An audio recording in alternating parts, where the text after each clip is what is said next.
Hello and welcome to my video. It's been a long time since I've been on YouTube, and the reason for that is simply that I've been busy with my shop. Yes, I've opened an Etsy shop.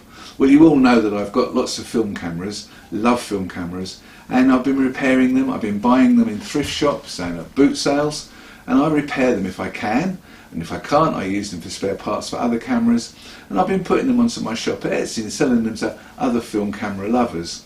But I'm going to make a confession here and say that I've been a camera snob all my life, because for me, in my working life as a photographer, apart from large format cameras or medium format cameras, 35mm cameras have always been Canon or Nikon for me, or Nikon in America.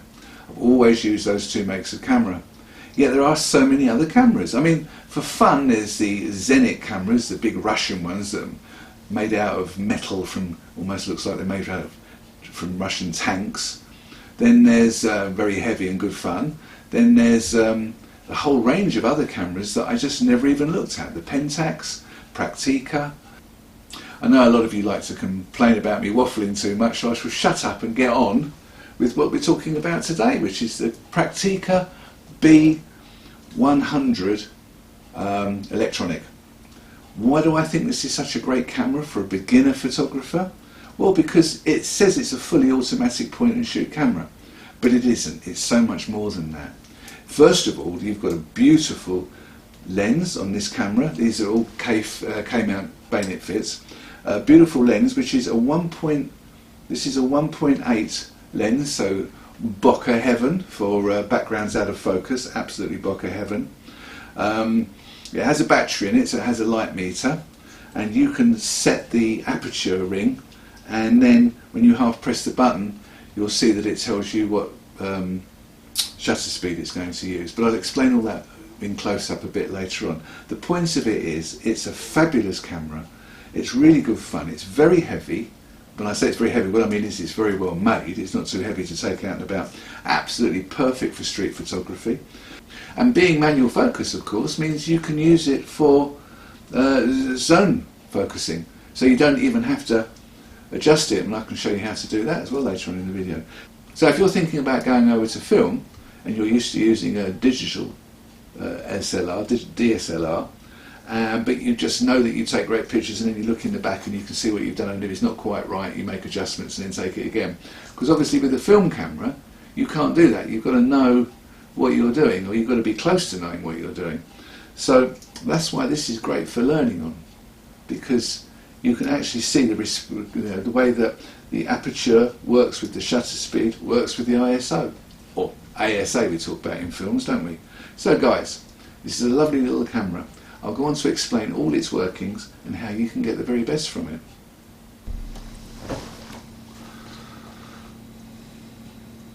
Well, here's a close-up of the camera so you can see it properly.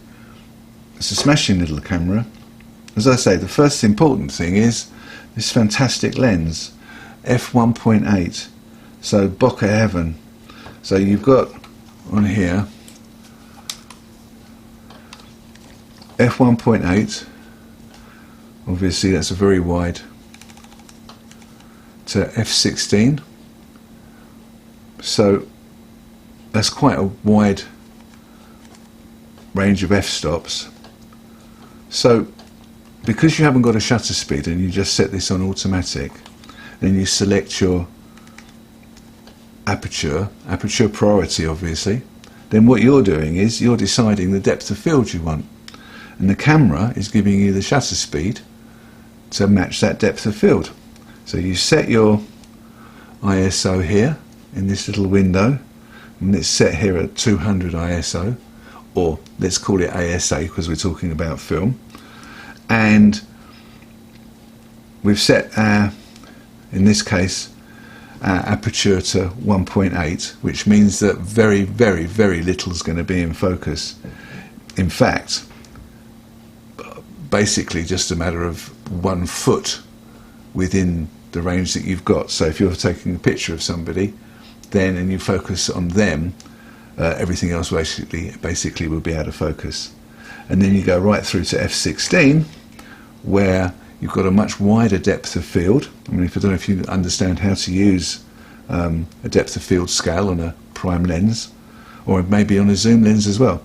So if you know that you've set this to f16 and you set your infinity, which would normally go there if you're taking a picture in infinity a long way away, but if you set your infinity to the 16, then everything between that 16 there and that 16 there will be in focus. So before, when you had the infinity where you would normally set it, everything from 3 meters to infinity is in focus. But when you move the infinity back to the 16, then everything from what?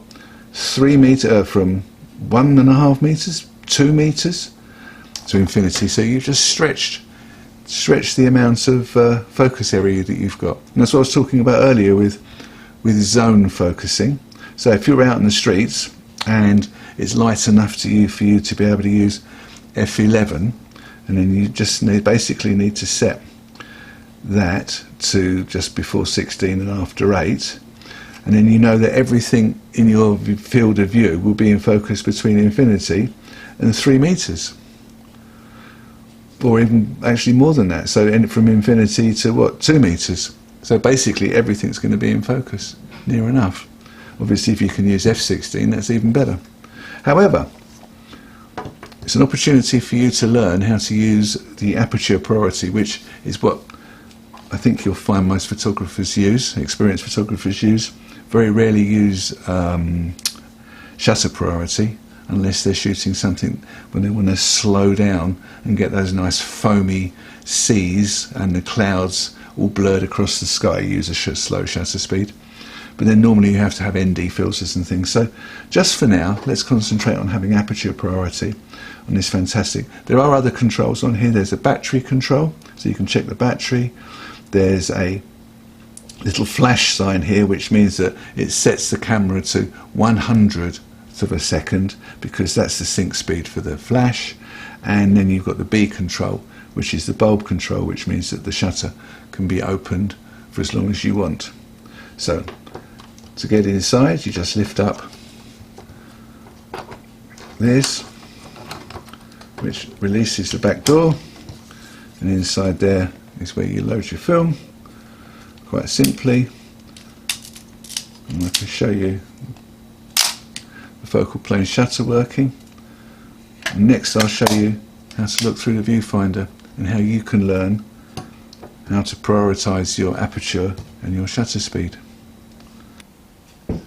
So as you can see, when you look through the viewfinder, in the little window at the bottom, you can see the aperture number, and then when I half push the shutter, we switch on the light meter, you can see the shutter speed going up and down, the needle going up and down. So you've seen the inside. I suppose the thing to do now is to take the camera out, put a film in it, and take some pictures and show you the results. I'm looking forward to it. It's going to be a good afternoon.